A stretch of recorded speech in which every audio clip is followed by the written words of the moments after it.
Well, I met my friend Evan Sayet in a foxhole someplace, as I recall. I do remember bullets whizzing and shrapnel flying and some kind of horrendous battle going on here in the cultural wasteland of Mordor, where we both live. Evan Sayet and I are friends. We go back a long way. We both live in Los Angeles. We can both look out of our windows and see the giant red eye of Mordor looking down, trying to spot the few conservatives out there. If you haven't heard of Evan Sayet yet, then you're really missing something. He's a conservative comedian. That alone is pretty precious. He does an incredible stand-up show. He's got a new DVD out called A Deplorable Mind, and he's got a great book, and we want to talk to him about it because Evan Sayet knows more about how liberals think than anybody I've ever met in my life. Evan, how are you there, pal? You good? I'm not only am I great, but after that intro, I'm even greater. I know the feeling. I've occasionally gotten intros where I just say, I'm just going to go home now. Just send me the check. So listen, there's a lot of people out there doing comedy. There's a lot of people who do comedy on both sides of the aisle. There's some people that do political comedy, but your stuff is it's just brilliant. It's very funny, but it's brilliant because you have so many insights into how the liberal mind works. So before we get into some of those awesome details, can you tell us a little bit about, did you have a road to Damascus moment, or did it just slowly dawn on you? Because you were pretty liberal. I used to be a lot more liberal too. Yeah, I mean, look, I was what Andrew Breitbart would call, it was the demographic, it was the default factory setting for somebody born into my demographic. You know, I was a New York City born, East Coast, obviously, Jew.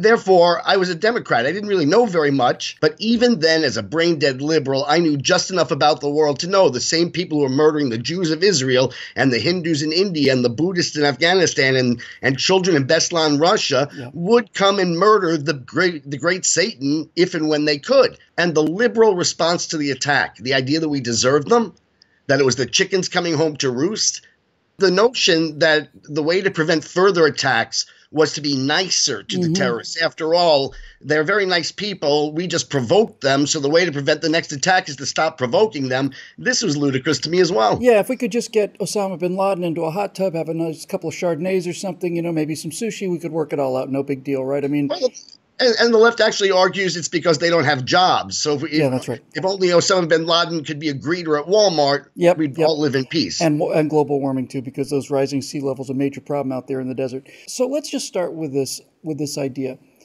Can you tell us a little bit, just kind of going back and forth, can you tell us a little bit about the progressives' problem with making any kind of distinction whatsoever, any kind of a qualitative distinction? They're absolutely incapable of saying one thing's better than another. And I think that's probably a good place to start with this kind of look at this mental. Well, the left is convinced that we are incapable of recognizing the better because we have so many prejudices that anything that we would consider the better is not actually better. It's just a reflection of our preferences because we're white, because we're male, because we're rich, because we're poor. So the only way to eliminate the bigotries that cause all the horrors in the world is to never think at all. Just nothing is allowed to be recognized as better or worse than anything else. And this is what's so bothersome about the left, is they actually know the facts. Yeah. They are capable of coming to the righteous and rightful conclusions. They know the truth about Islam. They can look in the Middle East and look around and see the misogyny and the homophobia and the xenophobia, and I'm pretty sure there's even some anti-Semitism there. Come on. But even knowing the facts, they're not allowed to then incorporate that into a rational line of thinking because they're convinced that it's thinking that is so faulty.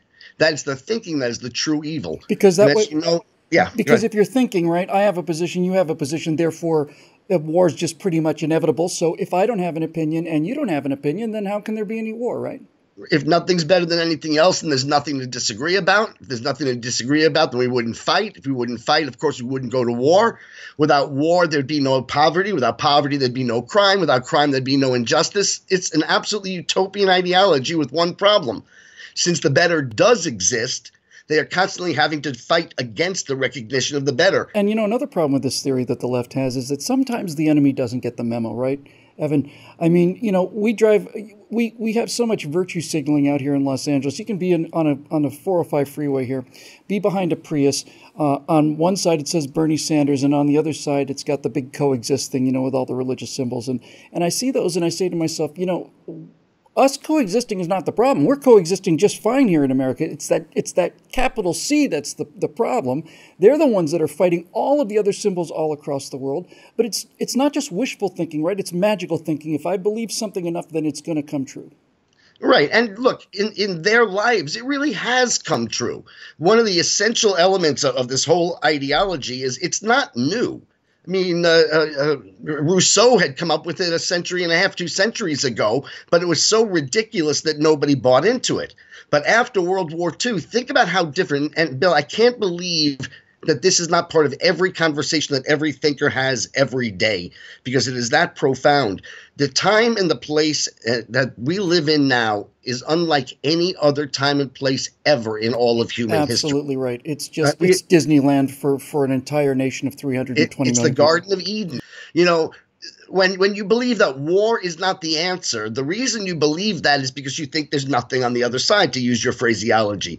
You don't recognize that the opposite of war is not war. The opposite of war is oppression. The opposite of war is genocide. The opposite of war can be holocausts. But when you've lived in a world of paradise, of utopia, where there is no such thing as evil, where in a utopian world, the only answer to every question is the utopian answer.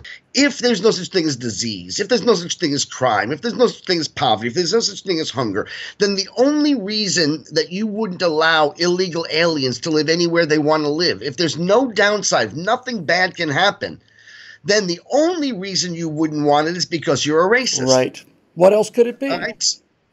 What else could it be? So in their world where everything has always been utopian, the correct answer to everything is the utopian answer.